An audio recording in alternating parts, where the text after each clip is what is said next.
शुक्रिया। अरे बहुत बहुत शुक्रिया। ऐसा मत कहिए भाई साहब। वर वधु को मंडप में ले आइए यजमान, शुभ मुहूर्त आरंभ हो चुका है। करें, मैं भी आता हूँ।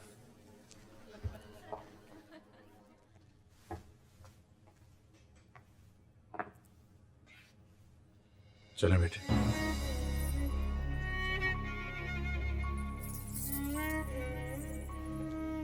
क्या बात है?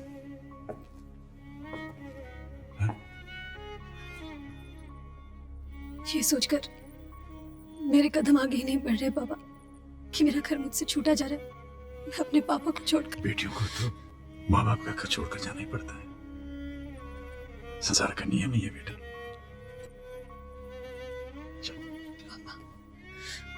आपने मुझे बेटी कहा ही नहीं, माना भी है। मंडप में जाने के बाद इस रिश्ते की मोहर भी लग जाएगी, तब शायद मैं वो नहीं कर पाऊंगी जो मैं करना चाहती हूँ। बस एक बार, आखिरी बार मैं आपके पाँव छूना चाहती हूँ, आपके बहू के नाते। नहीं, बेटियां पाँव नहीं छूती।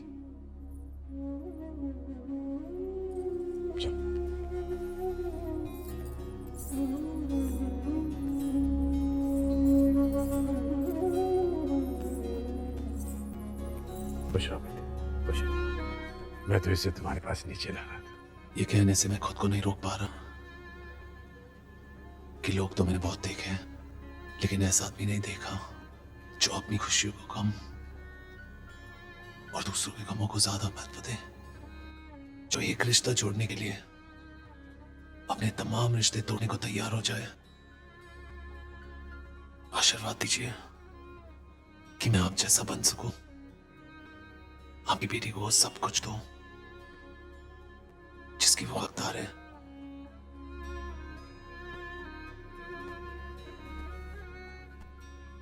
मुझे तुम पर पूरा भरोसा है बेटे।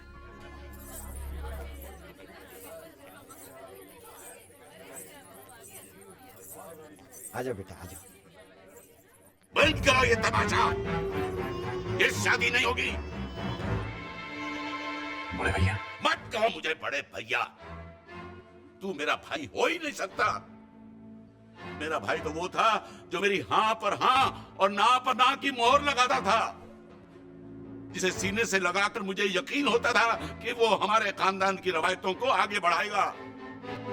पर तूने तो थूक दिया उन पर, आग लगा दी उनमें। अरे तू तो खुद ही देख चुका है परंपराओं को ठुकराने का नतीजा।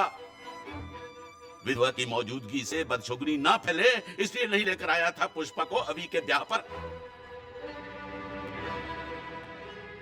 तू नहीं माना, बुलवा ली ही लिया इसे, और फिर बेटा खोकर उसका अंजाम भी देख लिया।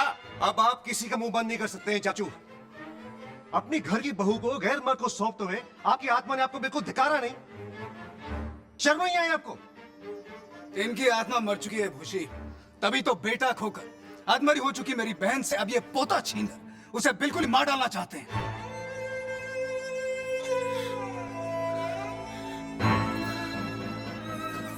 मम्मा प्लीज दीजिए, चलिए। और पापा को न जाने क्या क्या कह रहे, प्लीज मम्मा प्लीज। वाह जी जी वाह, अब आपके लिए वो पराई लड़की इतनी ज्यादा अपनी हो गई है कि उसकी खुशियों के नाम पर आप अपनी पत्नी की जान तक लेने पर उतारू हो गए। भगवान से डर छोटे, भगवान से डर। विधवा के दूजे ब्याह की बात सोचना भी पाप है, अनर्थ है, अधर्म है। और अगर अब भी तूने अपनी जिद नहीं छोड़ी तो कसम पुरखों की, शादी के इस हवन की अग्नि मेरी चिता की आग बन जाएगी। ये शादी कराने के लिए तुझे मेरी लाश पर से गुजरना होगा। अगर आपकी वजह से मेरे बाबूजी को कुछ हो गया ना चाचू, तो मैं सारे रिश्ते रिश्ते भूल के पता नहीं क्या कर जाऊंगा। कोई लिहाज नहीं करूंगा मैं। आप लोग जी, यहाँ पे कोई शादी वादी नहीं हो रही है, जाइए अपने घर। ओए पंडित उठो। बैठिए पंडित जी, बैठिए। और आप लोग भी बैठिए। मेरे हुक्म के ऊपर अपनी जिद रखने की तेरी हिम्मत कैसे हुई? धर्म, समाज, परंपराओं को लात मार कर क्या तू ये साबित करना चाहता है कि तू इन सबसे ऊंचा है, बहुत बड़ा है, भगवान है? नहीं, तू पागल है, पागल।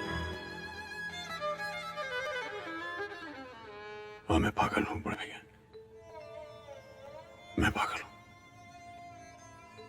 बहू को बेटी मानना अगर पागल बनाए तो मैं पागल हूं।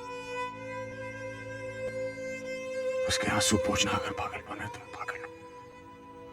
उसकी अंधेरी जिंदगी में खुशियों की रोशनी भरना अगर पागल बने तो हाँ, मैं पागल हूं। क्या कसूर है इस बच्ची का जो मैं इसे इस चार दीवारी के अंदर कैद करके मौत की सजा सुना दूं? जहां न हवा है, न रोशनी है, न किसी सवेरे की आस है। तेरी बच्ची कोई दुनिया की सबसे अनोखी विधवा नहीं है जिसके लिए तू अपने ही बंदों से बगावत पर उतर आया है। देख इधर, देख इसे, तेरे अपने ही छोटे भाई की विधवा है ये। पूरे 20 साल से खानदान की इज्जत को संभाले बैठी है अपने घर में। पूछ इससे, है कोई परेशानी? चैन से जी रही है कि नहीं? बता पुष्पा, तू ही बता। जी नहीं बड़े भैया, मुझे कोई परेशानी नहीं।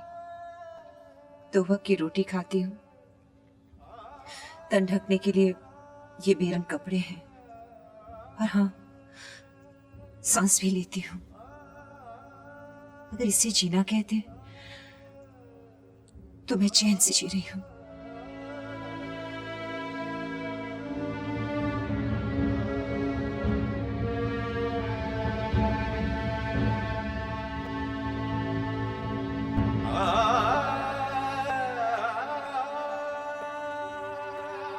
मुझे माफ कर दो पुष्पा।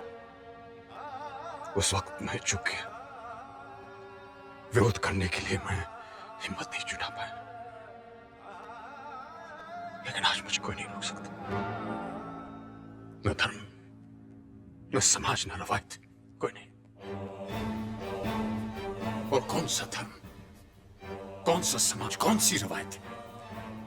वो जो पति के मरने के बाद एक जीती जागती औरत को जिंदा लाश बना देती है, या वो जो उससे उसके जीने का हक ही छीन लेती है? लोग कहते हैं कि सती की प्रथा जो है वो बंद हो गई है। कहां बंद हुई है? वो तो आज भी जीवित है। पति की चिता पे ना सही, लेकिन परंपराओं की चिता पर आज भी न जाने कितनी औरतें पल पल सती हो रही हैं, दिल दिल के मर रही हैं। इस पुष्पा की तरह सिर्फ सांसें ले रही हैं। लेकिन मैं अपनी बेटी को सिर्फ सांसें लेने के लिए जिंदा नहीं रखूंगा। मैं उसे जिंदगी का वो आईना दूंगा जिसमें वो अपना एक नया चेहरा देख सके, जिसमें रंग हो, नूर हो, खुशियां हो। बड़े भाई साहब, बड़ी विनम्रता के साथ मैं आपसे कुछ कहना चाहूंगा। क्या ये ठीक है कि परंपराएं बनाने वाला इंसान ही परंपराओं की बलि चढ़ता रहे? परंपराएं जिए, इंसान मरता रहे। परंपराएं बड़ी, जिंदगी कुछ भी नहीं। बड़े भाई साहब, आपको परंपराएं निभाना तो याद रहे, लेकिन पुष्पा के आंसू पोंछना आप भूल गए।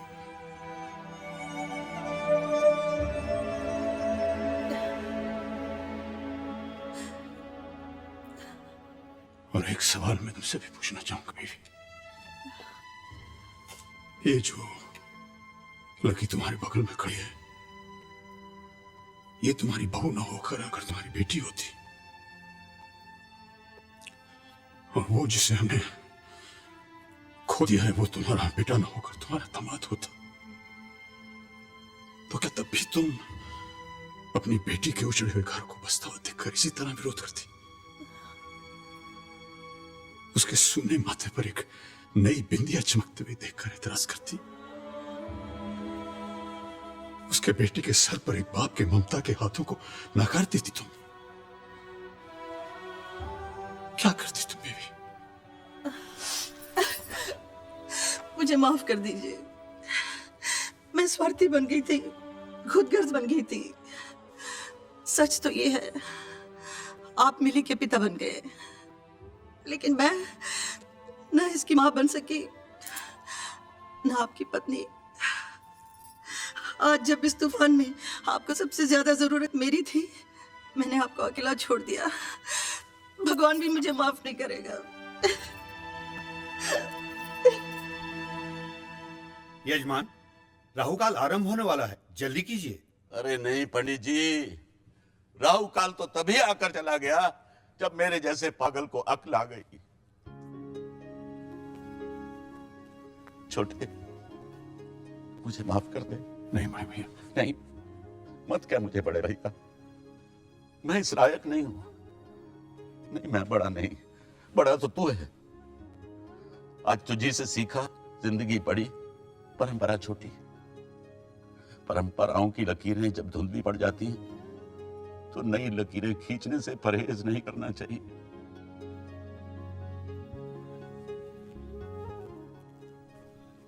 पुत्र जी, देर तो बड़ी हो गई, अब मेरी बात का कोई मतलब ही नहीं है। पर बड़े भैया समझ के मुझे माफ कर देना। ऐसा मत कहिए बड़े भैया। चलो आओ भाई। छोटे, बच्ची को मंडप में ले चलो।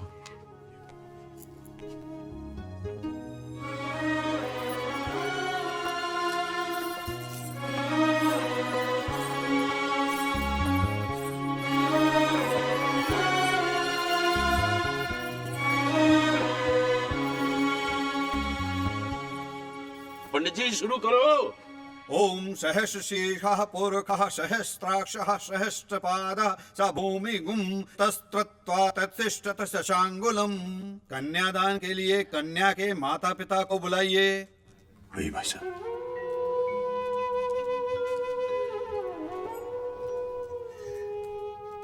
कन्यादान का अधिकार बेटी के बाबुल को होता है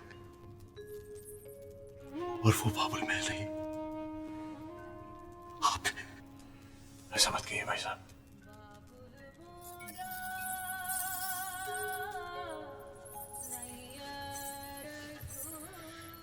महकी की धैर्य लाने के बाद काश हर बेटी को आप जैसा बाबुल मिले पापा।